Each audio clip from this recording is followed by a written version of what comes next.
આજનો દિવસ તમારા બધા માટે મંગલમય બને।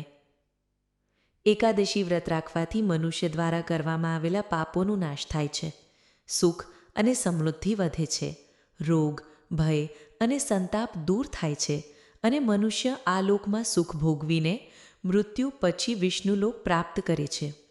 ભાદ્રપદ મહિનાના શુક્લ પક્ષની એકાદશીને પરિવર્તની એકાદશી તરીકે ઓળખવામાં આવે છે। પરિવર્તની એકાદશીના દિવસે ભગવાન વિષ્ણુના વામન અવતારની પૂજા કરવામાં આવે છે। તેને ભારતના અનેક વિસ્તારોમાં પાર્શ્વ એકાદશી તરીકે પણ ઓળખવામાં આવે છે। આ એકાદશી પર શ્રી હરિ શયન કરતા કરવટ લે છે, તેથી આ એકાદશીને પરિવર્તિની એકાદશી કહેવામાં આવે છે। આ વ્રતમાં ભગવાન વિષ્ણુના વામન અવતારની પૂજા કરવાથી વાજપેય યજ્ઞ જેવું ફળ પ્રાપ્ત થાય છે અને મનુષ્યના તમામ પાપો નાશ પામે છે। આ દેવી લક્ષ્મીનું અલાતકારી વ્રત છે, તેથી આ દિવસે લક્ષ્મી પૂજન કરવું શ્રેષ્ઠ માનવામાં આવે છે। પરિવર્તિની એકાદશીનું વ્રત અને પૂજન, જેને પાર્શ્વન એકાદશી વ્રત તરીકે પણ ઓળખવામાં આવે છે, તે બ્રહ્મા, વિષ્ણુ સહિતના ત્રણેય લોકોની પૂજા જેવું છે। પરિવર્તિની એકાદશીનું વ્રત રાખનારા મનુષ્યને વ્રતથી એક દિવસ પહેલાં દશમી તિથિ પર સૂર્યાસ્ત પછી ભોજન ન કરવું જોઈએ અને રાત્રે ભગવાન વિષ્ણુનું ધ્યાન કરીને સૂવું જોઈએ। વ્રતવાળા દિવસે સવારે ઉઠીને ભગવાનનું ધ્યાન કરીને અને સ્નાન પછી વ્રતનું સંકલ્પ લો। તે પછી ભગવાન વિષ્ણુની પ્રતિમાની સામે ઘી અને દીપક પ્રગટાવો। ભગવાન વિષ્ણુની પૂજામાં તુલસી, ઋતુફળ અને તલનો ઉપયોગ કરો। ભગવાન વિષ્ણુની પૂજા પછી પરિવર્તિની એકાદશી વ્રતની કથાનું શ્રવણ કરો અને અંતે આરતી કરો। વ્રતના દિવસે અન્નગ્રહણ ન કરો। સાંજી પૂજા પછી ફળ ગ્રહણ કરી શકો છો। વ્રતના દિવસે અન્યોની બુરાઈ કરવી અને જૂઠું બોલવું ટાળો। તે ઉપરાંત તાંબુ, ચોખા અને દહીંનું દાન કરો। એકાદશીના બીજા દિવસે શુભ મુહૂર્તમાં વ્રતનું પારણ કરો। પારણનું ભોજન સાત્વિક હોવું જોઈએ। પારણના ભોજનમાં કાંદા અને લસણનો ઉપયોગ ન કરો। હવે આવો શ્રવણ કરીએ પરિવર્તિની એકાદશી વ્રત કથા। યુધિષ્ઠિર ભગવાન શ્રી કૃષ્ણને કહે છે, હે ભગવાન, ભાદ્રપદ શુક્લ એકાદશીનું નામ શું છે? તેની વિધિ અને મહાત્મય કૃપા કરીને કહો। ત્યારે ભગવાન શ્રી કૃષ્ણ કહેવા લાગ્યા કે આ પુણ્ય, સ્વર્ગ અને મોક્ષ આપનારી તથા તમામ પાપોનું નાશ કરનારી ઉત્તમ વામન એકાદશીનું મહાત્મય હું તમને કહું છું। તમે ધ્યાનપૂર્વક સાંભળો। આ પદમાં અથવા પરિવર્તિની એકાદશી તરીકે ઓળખાય છે। તેનું વ્રત કરવાથી વાજપેય યજ્ઞનું ફળ મળે છે। પાપીઓના પાપોનું નાશ કરવા માટે તેનાથી વધુ કોઈ ઉપાય નથી। જે મનુષ્ય આ એકાદશીના દિવસે ભગવાન વિષ્ણુના વામન રૂપની પૂજા કરે છે, તેને ત્રણેય લોકોની પૂજા થાય છે। તેથી મોક્ષની ઈચ્છા રાખનારા મનુષ્યએ આ વ્રત અવશ્ય કરવું જોઈએ। જે કમળનયન ભગવાનનું કમળથી પૂજન કરે છે, તેઓ અવશ્ય ભગવાનની નજીક જાય છે। જેણે ભાદ્રપદ શુક્લ એકાદશીને વ્રત અને પૂજન કર્યું, તેણે બ્રહ્મા, વિષ્ણુ સહિત ત્રણેય લોકોનું પૂજન કર્યું।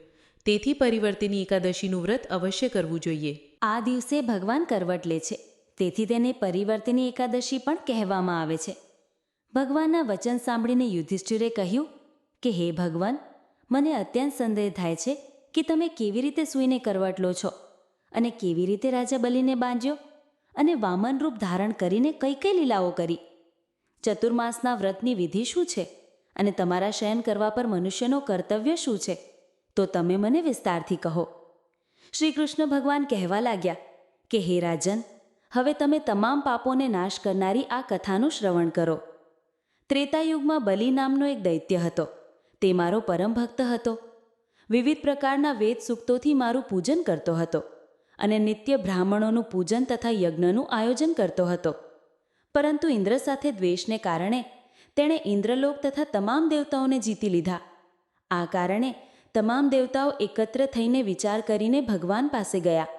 બૃહસ્પતિ સહિત ઇન્દ્ર વગેરે દેવતાઓ ભગવાનની નજીક જઈને અને નમસ્કાર કરીને વેદ મંત્રોથી ભગવાનનું પૂજન અને સ્તુતિ કરવા લાગ્યા। તેથી ભગવાને વામન રૂપ ધારણ કરીને 5મો અવતાર લીધો અને પછી અત્યંત તેજસ્વી રૂપથી રાજા બલિને જીતી લીધો। આટલી વાત સાંભળીને રાજા યુધિષ્ઠિર બોલ્યા કે હે જનાર્દન, તમે વામન રૂપ ધારણ કરીને તે મહાબલી દૈત્યને કેવી રીતે જીત્યા? શ્રી કૃષ્ણ ભગવાન કહેવા લાગ્યા કે મેં વામન રૂપ ધારણ કરીને બલિ પાસેથી 3 પગ જમીનની યાચના કરીને કહ્યું કે આ મારા માટે 3 લોકો જેવું જ છે અને હે રાજન, આ તમારે અવશ્ય આપવું જોઈએ। રાજા બલિએ તેને તુચ્છ યાચના સમજીને 3 પગ જમીનનું સંકલ્પ મને આપી દીધું, અને મેં મારા ત્રિવિક્રમ રૂપને વધારીને ત્યાં સુધી કે ભૂલોકમાં પગ, ભુવરલોકમાં જંઘા, સ્વર્ગલોકમાં કમર, મહળલોકમાં પેટ, જનલોકમાં હૃદય, તપલોકમાં કંઠની સ્થાપના કરી, સત્યલોકમાં મુખ અને તેની ઉપર મસ્તક સ્થાપિત કર્યું. સૂર્ય, ચંદ્ર વગેરે તમામ ગ્રહગણ, યોગ, નક્ષત્ર, ઇન્દ્ર વગેરે દેવતાઓને શેષ વગેરે તમામ નાગગણોએ વિવિધ પ્રકારે વેદ સૂક્તોથી પ્રાર્થના કરી. ત્યારે મેં રાજા બલિનો હાથ પકડીને કહ્યું કે હે રાજન, એક પગથી પૃથ્વી, બીજાથી સ્વર્ગલોક પૂર્ણ થઈ ગયા, હવે ત્રીજો પગ ક્યાં રાખું? ત્યારે બલિએ પોતાનું માથું નમાવી દીધું અને મેં મારો પગ તેના મસ્તક પર રાખી દીધો, જેનાથી મારો તે ભક્ત પાતાળમાં ચાલ્યો ગયો. પછી તેની વિનંતી અને નમ્રતા જોઈને મેં કહ્યું કે હે બલિ, હું હંમેશા તમારી નજીક જ રહીશ. વિરોચન પુત્ર બલિને કહેવા પર ભાદ્રપદ શુક્લ એકાદશીના દિવસે બલિના આશ્રમ પર મારી મૂર્તિ સ્થાપિત થઈ. તે જ પ્રમાણે બીજી ક્ષીરસાગરમાં શેષનાગની પીઠ પર થઈ. હે રાજન, આ એકાદશીને ભગવાન શયન કરતા કરવટ લે છે, તેથી 3 લોકોના સ્વામી ભગવાન વિષ્ણુનું તે દિવસે પૂજન કરવું જોઈએ. આ દિવસે તાંબુ, ચાંદી, ચોખા અને દહીંનું દાન કરવું યોગ્ય છે. રાત્રે જાગરણ અવશ્ય કરવું જોઈએ. જે વિધિપૂર્વક આ એકાદશીનું વ્રત કરે છે તેઓ તમામ પાપોથી મુક્ત થઈને સ્વર્ગમાં જઈને ચંદ્રમા જેવા પ્રકાશિત થાય છે અને યશ પ્રાપ્ત કરે છે. જે પાપનાશક આ કથા વાંચે છે અથવા સાંભળે છે તેમને 1000 અશ્વમેધ યજ્ઞનું ફળ પ્રાપ્ત થાય છે. તો આજ સાથે ભાદ્રપદ શુક્લ પક્ષની એકાદશી એટલે કે પરિવર્તની એકાદશીની વ્રતકથા સમાપ્ત થાય છે. તો પ્રેમથી બોલો ભગવાન વિષ્ણુની જય, માતા લક્ષ્મીની જય. આ વિડીયોને લાઈક કરો, શેર કરો અને સરળ ઉકેલ ચેનલને સબસ્ક્રાઈબ કરો.